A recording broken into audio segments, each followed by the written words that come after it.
So that's one. The electoral process, the election process, the democratic process should be such that people be allowed to voice, to let out their voice. That's one. The another thing is that the military coup, they take advantage of economic hardship.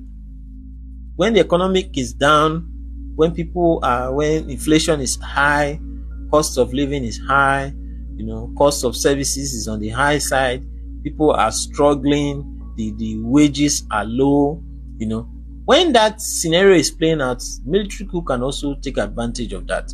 Military coup ride on that public dissent. When people are not happy, when the government of the day has low approval ratings and people are not happy with the government, the military, they take advantage of that. So the first point I was making, the coup, Nigerian history has had coup. The 1966 coup happened after the 1964 general elections and the 1965 elections in the Western region. So it's one of the reasons they gave for 1966 coup, January 1966, is because of the elections that took place, the irregularities and the violence that followed. The Buhari coup, when they took over from Shagari, was because of the re-election that took place in 1983-1984. And then there was a coup by Buhari. So we've had it in Nigerian history that coup do happen after elections. And when the elections are said to have been rigged, and when there is so much disputes and irregularities in that election, military do take advantage of that, and that's happened in Nigeria before. So now, the second point I'm making, the government should see to it that, yes, there have been reports that the economy is on the upswing, reports from Financial Times, and also reports from bodies where financial agencies and news agencies that Nigerian economy is on the, things are looking good, the ratings of Nigeria is improving and all that. But the reality is that no matter the statistics you give, the main statistics is the cost of living, is the value of the money that the people, that's in the hands of the people. What is the value of the naira now? It's still on the down, it's still on the low side. What is the cost of gas, the cost of gas, the cost of petrol? What is the cost of transportation? What is the cost of education? What is the cost of health? Cost of food. If these things are on the high side, people will not be happy. And we saw that, like what happened in the US when Democrats lost in 2024, when Kamala Harris was the presidential candidate under Democrats. When Joe Biden was president, he was Democrat. The economy, the statistics says the economy was good, since we are looking up, but the cost of things were high. Cost of groceries, cost of items were high. And part of the reason why people felt that they should vote out the Democrats and bring in Republicans and bring in Donald Trump was because of the high cost of living. And so, in the same scenario now, no matter how great you say the policies are, no matter how the statistics or the ratings of the financial agencies, the key thing is the cost of living. The cost of living is still on the high side, with the floating of the naira and removal of fuel subsidy and cost of gas and all these things. If they are still on the high side, and people don't have jobs, people don't have opportunities.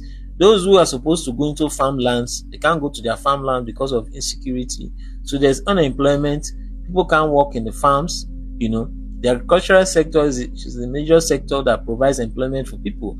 And if people can't go to the farms to farm, people are unemployed, then there will be more problems. So in face of all these things, military coup could happen when the military sees that, people are not happy. The military, oftentimes, the military officers, oftentimes they have their own personal agenda on why they want to take power. Some of them want power. Some of them may be idealistic, may feel they have something good they want to offer. But the reality is that when the military comes and takes over power, when you now get into the power, you now see that it's not as easy as you thought. If you are outside, you now say, okay, if I take power, I'll do this, I'll do that. But when you now get in, you now discover that it's not as easy as it is. And then you now start facing challenges. But then these military officers sometimes have their own personal agenda, sometimes have their own personal ambition, and they will not use the excuse that, oh, people are not happy, things are bad, and there is insecurity. Insecurity is another thing. Insecurity challenges in the central region of Africa, like Mali, like Niger. One of the reasons that the coup plotters gave to take over was insecurity challenges, because we know of the problem in Libya and the flow of weapons, flow of insurgents and groups from north to the southern and to the western part of Africa and all that. So there is insecurity in these countries, and the military take advantage of that and say, oh, there's insecurity. Because of insecurity, we are going to come in, we are going to provide security. And then people will say, oh, maybe the military can do it. But it's not as easy. It's easier said than done. You can say something that, oh, I'll do this, but when you get there, the reality is different. The point is that looking at these three things, to ensure that elections are done properly, and there are democratic process where people can vet out their frustration, people are allowed to contest, parties are allowed, multi-party system are allowed to operate. Then two, the economy. Two, the government has to do something about the cost of living, so that people won't get more frustrated with the government. The discontent will not increase and not give way for a military coup. Then insecurity. Insecurity is another reason that coup plotters in Africa have given for taking over government. They'll say there is insecurity. People are dying, soldiers are dying, civilians are dying. They take advantage of that. So now Nigeria is facing insecurity challenges in so many states across the country. So the president has taken good strides in recent times. It changes in the military architecture, the security architecture. The Minister of Defense resigned, and now with former Chief of Defense Staff General Christopher Musa is now the Minister of Defense. Certain changes are taking shape and stuff like that. Although there's a lot of pressure from US and other countries, that one is there. They've taken certain strides, but they should note that insecurity challenges is one of the things that can lead to military coup. So these things have to be addressed. The insecurity has to be addressed. Cost of living, high cost of living has to be addressed. The democratic processes has to be addressed. Opposition parties should be allowed to exist. People should be allowed to contest. There is no need of making things difficult for people. Some countries, they will just ban parties. But here, what we'll see is that some people mischievously take advantage of the rules, take advantage of the courts and the judicial system, and frustrate opposition parties. We shouldn't be the case. Multi-party democracy, that is what democracy should be about. That people are able to express themselves, via the democratic process. If they are not allowed to express themselves in that way, you are encouraging them taking advantage of things that are not legitimate. And that will include people being instigated to do things like a military coup. Nigeria is such a big country that if you look at the history of coup in the past, you will note that coup is not good for Nigeria. Military rule is not good for Nigeria, because now we have a democracy. Nigeria is a multi-ethnic, multi-religion, multi-tribal, multi-language. The system we have now, we have a rotation, north and south. Buhari, Obasanjo, southwest, south, then to Yaradua. Fortunately, he died. From Goodluck to Buhari, Northerner, he came back to the south, Tinubu. So that rotation, that thing there's representation. But if a military coup takes place, the military officer comes from one region, let's take the recent alleged coup plot. Many of the officers are from the north, from northern states. So let's say the coup are taking place. Likely, the region of those that carry out the coup usually pick the leader, the military leader that would be in charge. That's usually what happens. So now you now have somebody. The president now is from the southwest. You now have a military coup. Let's allege military coup. Then the northerner becomes a military leader. So, for how long will he now be a military leader? Will he continue to remain in power?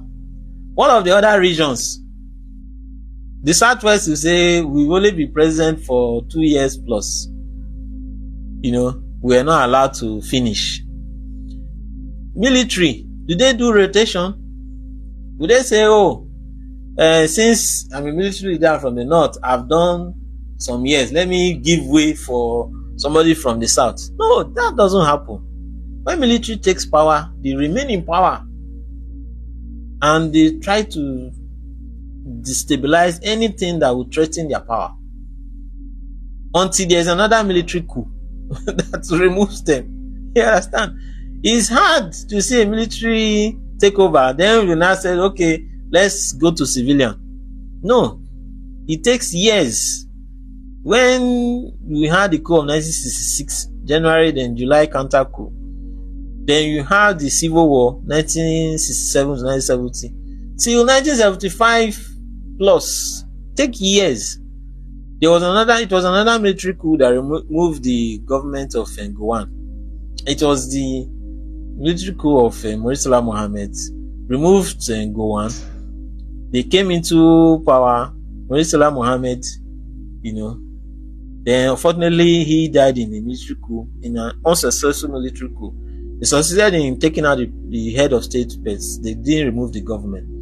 It was that second military administration that now conducted election in 1979 that saw the emergence of Shagari. But Gowon was ruling for many years. He didn't want to let go. He promised that there will be election to civilian destiny. It didn't happen until another military man took over, and that military man, Murtala Mohammed, now said there must be elections. He didn't live to finish what he started, but his second in command, which was Obasanjo was second in command, saw to it that process took place. So when there is a military leadership, they don't do rotation. The only thing that happens, another coup will take place, and they don't willingly and voluntarily hand over until maybe like the one in 1999. Abacha wanted to follow the example of other military guys in other African countries where they will take over as military guys. They now remove the uniform and wear civilian clothing, and now continue as they now contests in a pseudo election. That is what the plans that Abacha had then before he now passed on, whilst he was military head of state. And the next person that took over, Abdul Salami, was now the one that oversaw the transition to civilian rule, and we saw the emergence of Obasanjo as civilian president in 1999. The point is, military, it may look like a good idea. Some people are saying, but the reality is that when they take over, they may not be good leaders. Just as you have bad civilian leaders, you can also have bad military leaders. Then they will take over by force, they rule by force, and when they are not doing well, how do you take them? How do you remove them? They don't do elections, So, and there is no like equal representation. All you have is the military head and military rule and stuff like that. So the point is, military rule, military coup is not good for Nigeria. Nigeria is such a big country, and each region, each group, each people wants to be represented at the center. They want to have a voice in what is going on in the government. So if you just have a small group of people running things, then those regions that feel neglected, that feel they're not being represented, then there will be uprising. The uprising was what led to civil war. you know. And we saw what happened in Sudan. Sudan, when they had a civilian government, and then the people felt that the civilian government was not doing well, there were protests, and then the military took over, riding on that wave of protest, took over in Sudan, you know. And then what happened? The military took over, the military guy was ruling, then another military guy who was former deputy to the head of state now formed his own group. So that group now, so one military group but now fighting another military group, kind of a civil war in Sudan. That is the largest humanitarian crisis, the deaths of people, of thousands of deaths in Sudan, largest humanitarian crisis in Sudan now, is because there was a military coup, and then another group of soldiers felt that no, you cannot allow this, and they start fighting. And then two elephants fighting, and people suffer at the end. It was a coup that led to this civil war that's happening in Sudan and led to the humanitarian crisis that we're facing now. So we can have that same scenario playing out within a country as big as Nigeria. Sudan is one of the largest countries in terms of land mass. So Nigeria is a little bit comparable to that, you know. So those who are thinking of coup, are favoring coup, don't just think more of, okay, there's a takeover. What happens when the military comes in? How will you address the issue of Nigerian diversity?